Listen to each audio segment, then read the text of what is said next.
This significant development in a case was brought to our attention from out of state, actually. On the 5th of November, a 5-year-old boy was the result of a parental abduction by his father, Jacob Clare. That occurred in the state of Tennessee. Several days later, or in the interactions in between then and now, Jacob's niece, Amber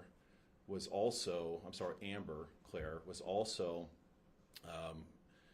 taken from Kentucky to the state of California. This was brought to our attention over time when the car being used by Mr. Clare, was located in the city of San Clemente.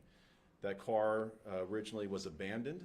The car later was updated and associated with an aggravated kidnapping that occurred out of Tennessee, which brought that car to the attention of the Orange County Sheriff's Department. Over the last several days, we've had numerous notifications and sharing of information about this incident, hopefully bringing it to the attention of local residents to locate Mr. Clare and the two juveniles, the juvenile and child who was with him. I'm proud to announce that early this morning, as a result of the intervention of one of our residents, the three were located in South Orange County. Jacob Clare was taken into custody as a result of a warrant that was in the system from the Texas Bureau of Investigations for aggravated kidnapping. Both children were safely brought into our custody as well, and we brought to resolution something that we hoped would happen, which is a safe return, eventually, later tonight, of both the children to their parents, which that reunification is currently being planned. I can tell you that Mr. Clare, Jacob Clare, 35 of Kentucky, is being interviewed by our investigators. That investigation is ongoing, and if there are local charges that will be brought, that has not yet been determined, but we're looking at all angles as a result of his interactions while in the state of California. The warrant is out of the state of Tennessee. He will be kept in custody in Orange County Jail pending extradition back to the state of Tennessee to face charges for aggravated kidnapping, which is the charge that was listed on the warrant for Mr. Clare. These circumstances, positive outcomes, don't happen without the action and intervention of residents. We rely on our residents to be co-producers of safety in Orange County. Going back to Sir Edward Peel, the community is a police and the police is the community. It takes people to act out and get involved in order to bring these things to positive resolution.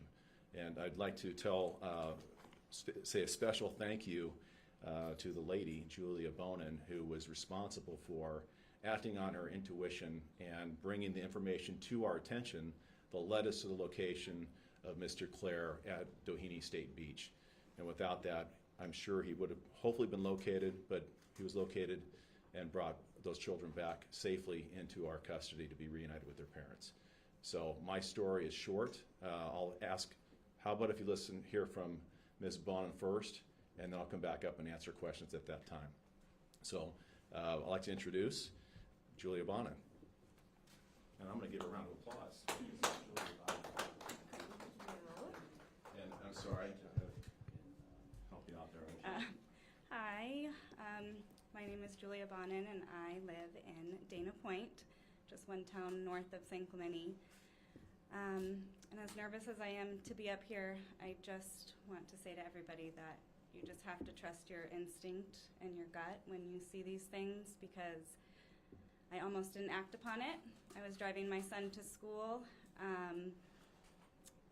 to middle school, and saw the three individuals, and I had seen on social media their photos in our town, and thought when I first saw them that there's no way that they were still here. They had to have been, left town already, and they weren't still in the area. I saw it on friends' social media pages. All of our community was sharing it. I follow OC Sheriff Department, and I continued to take my son to school with that instinct that it was them, and I drove another half mile, and as we pulled up to school where I was supposed to be volunteering this morning, I looked at my son and I said, I have to go back. I think it might be them, and I have to make sure. So I dropped him off at school and turned around and headed back north and parked and got out of my car and took a photo and called dispatch and reported what it was. And they said thank you after they connected me to the Doheny State Park Police. And I continued then after to head back to school to volunteer and again turn back around because I thought I can't leave. I have to make sure that I follow them and wait until I know that whether it is or not. And just 10 or 15 minutes later, I received another phone call for me to meet where they were, and they had them in custody. And it was just a really good feeling. So I have children of my own, and I would want somebody to do the same. So that's my story and how it came about. Julia, what was it about them that made you realize, oh, I mean, what were they doing? How were they acting?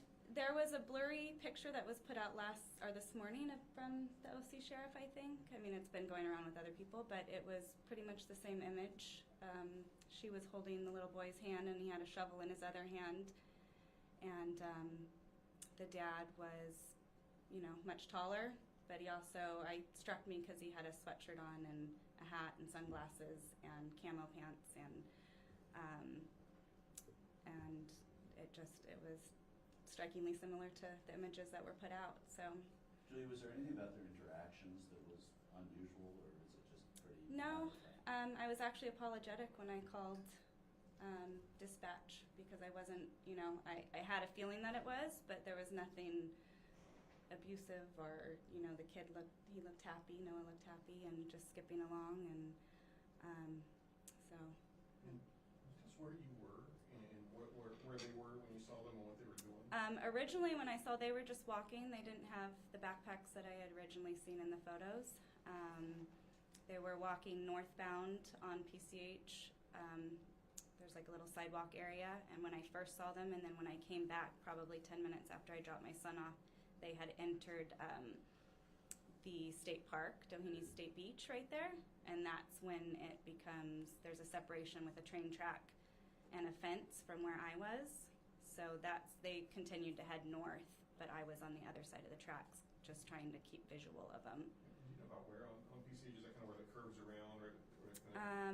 Right between Palisades Drive and Beach Road, right there.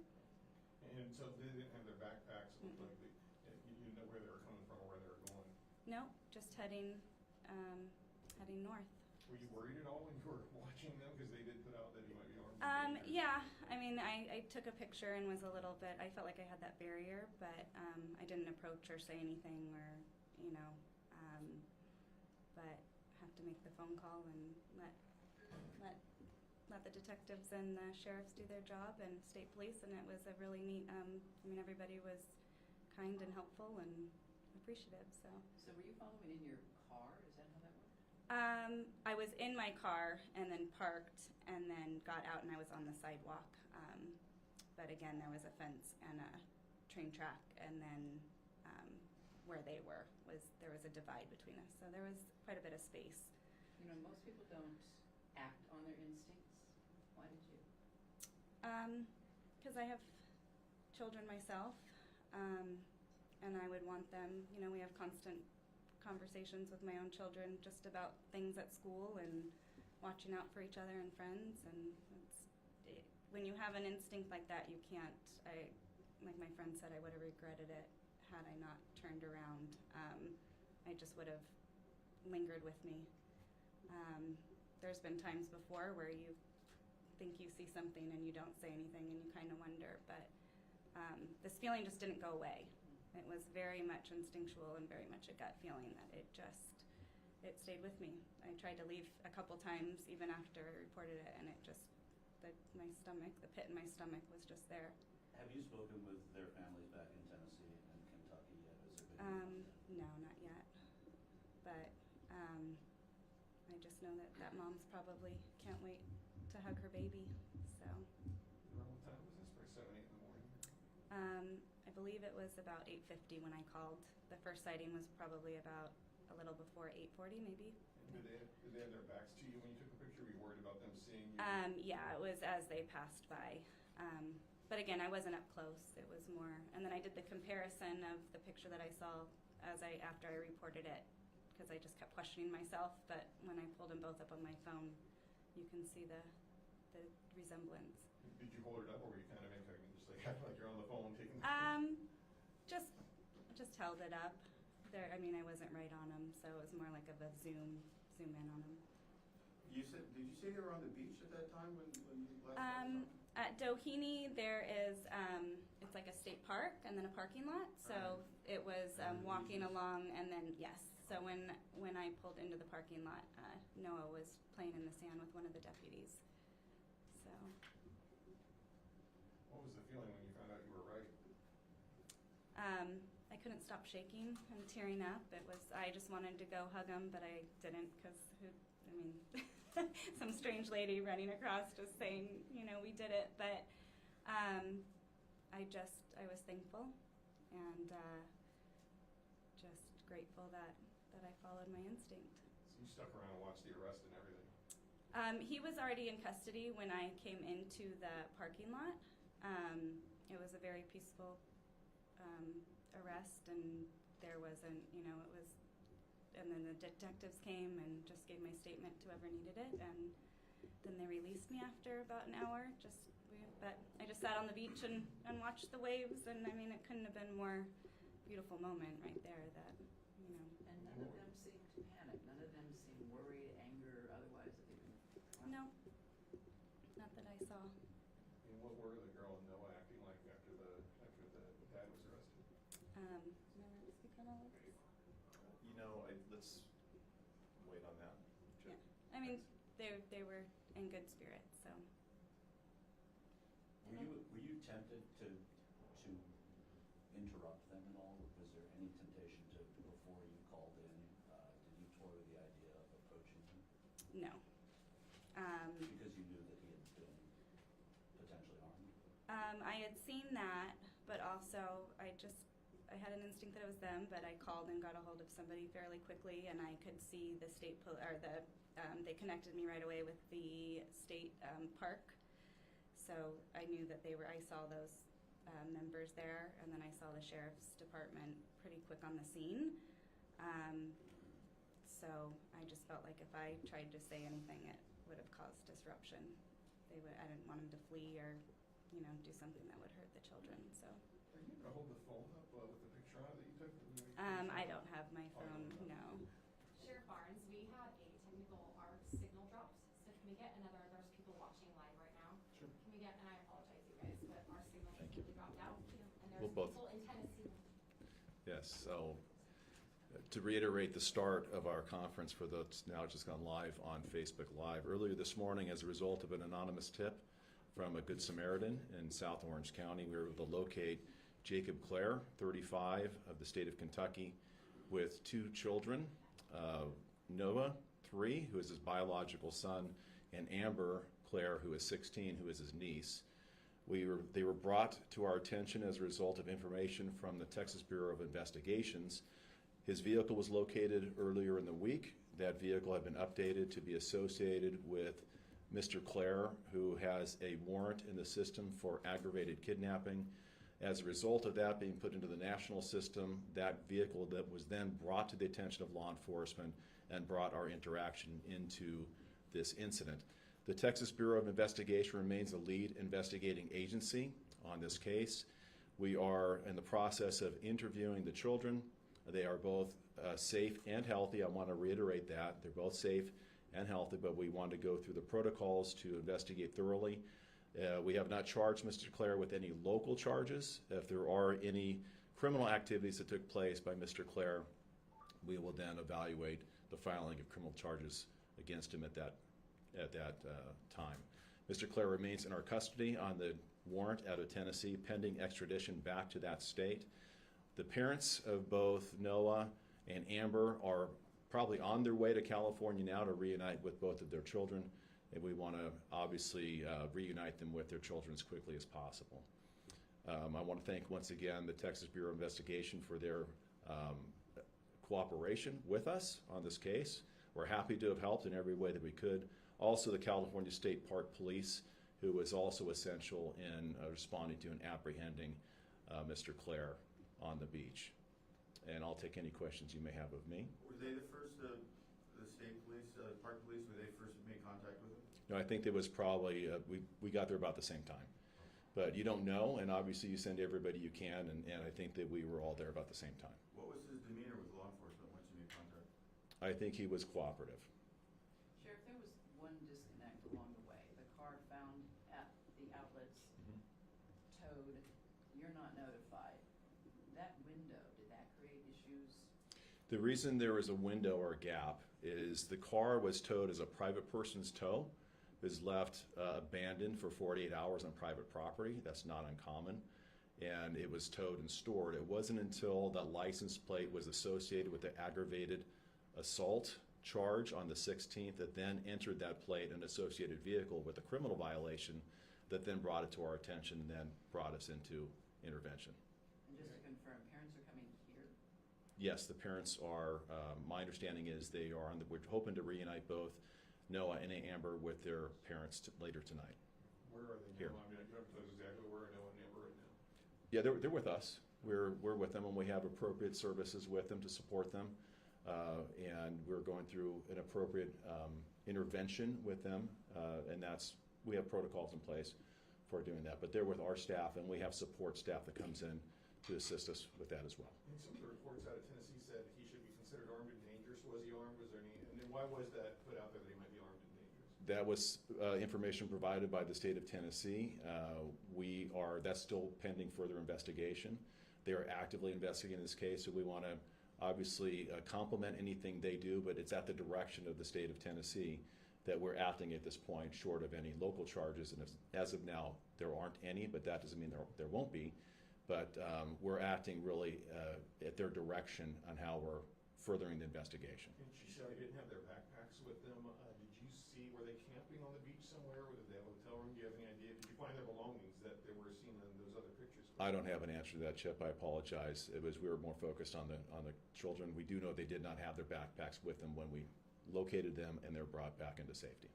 Yes, sir. A couple of questions. The extradition process of Jacob Clare, what's the timeline for his extradition right now? The timeline for the extradition is dependent on two factors. If he waives extradition, it's pretty expeditious and can happen within a matter of days. If he challenges the extradition, then there's a process locally that he has to go through hearings, and that might delay his extradition back to Tennessee. But either way, he is going to go back to Tennessee. It's just the timing of it. It could be within a few days, or it could be within a few weeks. And you sort of, we were talking to Julia about it before, but when the kids were separated from their father was arrested, was that an emotional thing for them? Was it, can you talk about it at all in terms of what their demeanor was? So the question was the demeanor of the children, and it was not, it wasn't a violent encounter, I can say that. Both are not his children. One is his niece. Amber is his niece, and his son Noah is biological. He's 3 years old. I'm sorry, I said he's 5. He's 3 years old. I can imagine it's probably a little traumatic for kids to be separated from a parent, and I'm sure it was traumatic being separated for Noah being separated from his mother and family, and probably the same for Amber. And over time, I'm sure that causes tremendous stress for families not knowing the whereabouts and safety of their kids. Once that happens, we bring in appropriate resource to make sure they feel supported and safe in a safe environment.